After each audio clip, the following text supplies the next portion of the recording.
Prehab isometric exercises. Maintaining movement and muscle strength prior to surgery will allow a quicker recovery after your operation. You shouldn't make yourself sore, but trying some gentle isometric exercises in addition to the early post-operative exercises can also help to maintain some baseline muscle strength.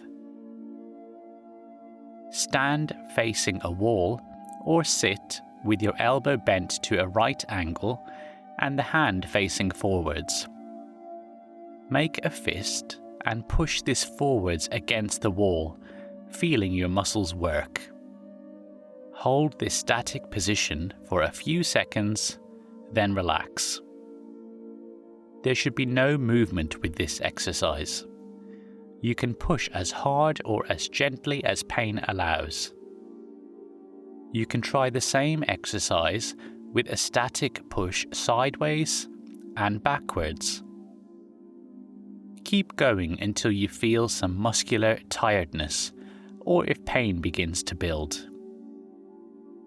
If you need to exercise in sitting, you can resist the movement with your other hand or use a chair.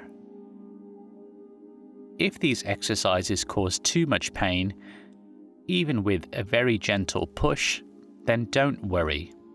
You will still be able to build your muscles back up after surgery through your rehabilitation, but things may take a little longer.